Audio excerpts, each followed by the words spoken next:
दोस्तों, इस वीडियो में भगवान देवनारायण की संपूर्ण जीवन लीला बताई गई है। यदि इसमें कोई गलती हो तो क्षमा करें। और यदि अभी तक आपने हमारे चैनल को सब्सक्राइब नहीं किया है तो चैनल को सब्सक्राइब जरूर कर लें। भगवान देवनारायण जी को विष्णु भगवान का अवतार माना जाता है। उनके पिता का नाम सवाई भोज था तथा माता का नाम साडू था। उनका जन्म राजस्थान के भीलवाड़ा जिले के आंसीद के माला सेरी की डूंगरी में उनका जन्म माघ शुक्ल सप्तमी विक्रम संवत 968 में उनका जन्म हुआ था। उनके बचपन का नाम उदय सिंह था और उनकी शिक्षा मध्य प्रदेश के देवास में हुई थी। भगवान देवनारायण को आयुर्वेद का बहुत ही अच्छा ज्ञान था। भगवान देवनारायण जी बगड़ावत वंश के नागवंशीय गुर्जर थे। भगवान देवनारायण की पत्नी का नाम पीपलदे था और उनके पुत्र का नाम बीला तथा पुत्री का नाम बीली था। बगड़ावतों का मूल स्थान अजमेर के निकट नांग पहाड़ बताया जाता है कि अजमेर के चौहान राजाओं द्वारा बगड़ावतों को गोठा की जागीर दी गई, जो वर्तमान में भीलवाड़ा जिले के आसींद से अजमेर जिले के मसूदा तक खारी नदी के आसपास तक का क्षेत्र थी। गोठा में बगड़ावतों के सभी भाइयों ने अपने किले बनवाए एवं मिलजुल कर रहने लगे। बगड़ावतों का यश व वीरता की चर्चा मारवाड़ व मेवाड़ में होने लगी। बगड़ावत कुल के पहले प्रतापी राजपुरुष हरिराम थे। हरिराम के पुत्र बाघजी थे। बाघजी के 12 रानियां एवं 24 पुत्र थे। इनके पुत्र बाद में बगड़ावत कहलाने लगे। बाघजी के पुत्रों में ही सवाई भोज बड़े प्रतापी थे। सवाई भोज के 2 शादियां हुई थीं। पहली शादी देवास के सामंत दूधा खटाणा की कन्या साड़ू तथा दूसरी शादी कोटपुतली के पद्म पोसवाल की कन्या पद्मा से उनका विवाह हुआ था। कुछ लोग साड़ू माता का मायका उज्जैन में भी बताते हैं। गोठा उनकी विरासत की जागीर थी। गढ़ बुवाल जो कि मारवाड़ के पास है, वहाँ के सामंत इड़दे सोलंकी की राजकुमारी जयमती सवाई भोज से विवाह करना चाहती थी। उधर उसके पिता राण के राणा दुर्जनशील से जयमती का विवाह कराना चाहता था। राणा दुर्जनशील बारात लेकर जयमती से विवाह करने पहुंच गए, पर युक्ति लगाकर सवाई भोज भी शादी में पहुंच गए।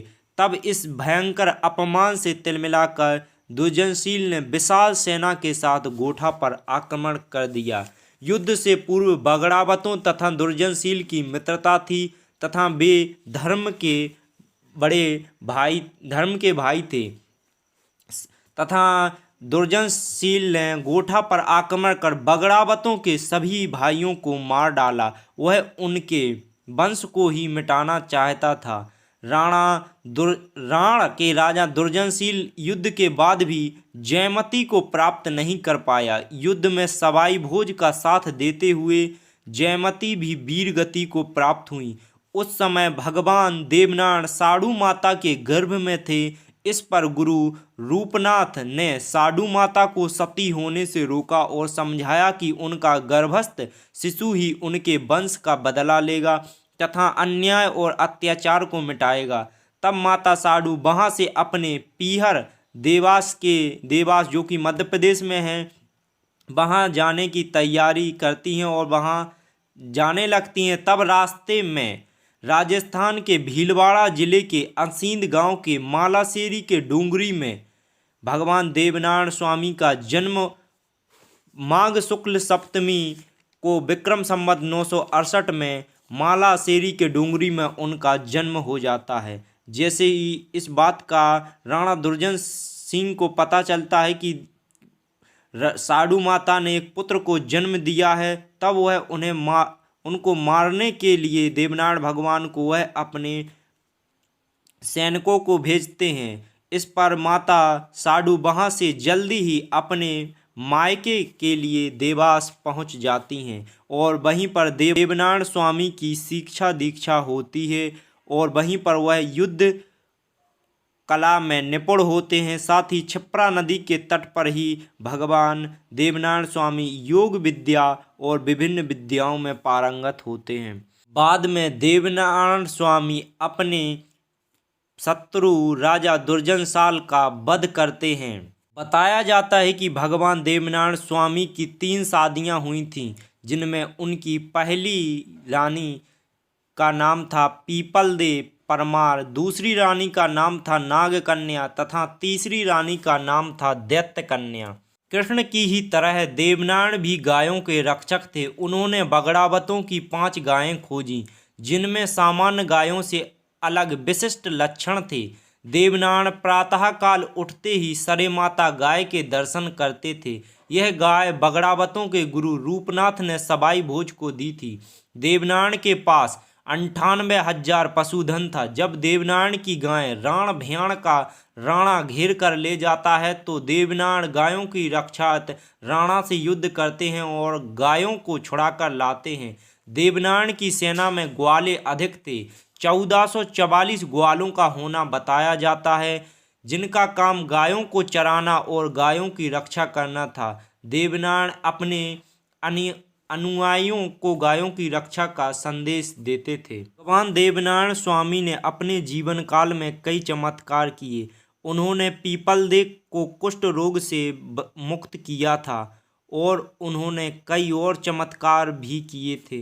भगवान देवनारायण जी का अंतिम समय ब्यावर, राजस्थान के ब्यावर तहसील के मसूदा से 6 किलोमीटर दूरी पर स्थित देहमाली स्थान पर गुजरा। भाद्रपद शुक्ल सप्तमी को उनका वहीं पर देवासन हुआ और वह बैकुंठ धाम को चले गए। पीपलदेव द्वारा संतान विहीन छोड़ न जाने के आग्रह पर बैकुंठ जाने से पूर्व पीपलदेव से एक पुत्र बीला व पुत्री बीली उत्पन्न हुई। उनका पुत्र ही उनका प्रथम पुजारी था। भगवान देवनारायण स्वामी ने अपने जीवन में बुराइयों से लड़कर अच्छाइयों को जन्म दिया, आतंकवाद से संघर्ष कर सच्चाई की रक्षा की एवं शांति स्थापित की, हर असहाय की सहायता की। राजस्थान में जगह जगह इनके मंदिर बने हुए हैं। साथ ही इनकी पूजा मध्य प्रदेश और संपूर्ण भारत में की जाती है। देवनारायण जी की फड़ में 335 गीत के लगभग हैं, जिनका लगभग 1200 पृष्ठों में संग्रह किया गया है एवं लगभग 15,000 पंक्तियां हैं, जो कि ये गीत भोपाओं के कंठस्थ रहते हैं, जो कि भगवान देवनारायण स्वामी की संपूर्ण लीला बताते हैं। दोस्तों, भगवान देवनारायण स्वामी को भी कारसदेव की ही तरह कमल के पुष्प से उत्पन्न हुआ भी बताया जाता है। भगवान देवनारायण स्वामी का मेला राजस्थान के भीलवाड़ा जिले के अंसींद में उनका विशाल मेला लगता है। साथ ही उनके यहाँ पर मकर संक्रांति के शुभ अवसर पर और देवनारायण एकादशी के शुभ अवसर पर विशाल मेला लगता है, जहाँ पर भारत देश के कोने कोने से लाखों श्रद्धालु भगवान देवनारायण स्वामी के दर्शन के लिए जाते हैं। दोस्तों, यदि वीडियो पसंद आई हो तो चैनल को सब्सक्राइब जरूर कर देना और इस वीडियो में जो भी गलतियां हुई हैं उनको आप पकड़कर कमेंट सेक्शन में ज़रूर बताएं, ताकि उन गलतियों को सुधार कर नई वीडियो भगवान देवनारायण स्वामी की लाई जा सके।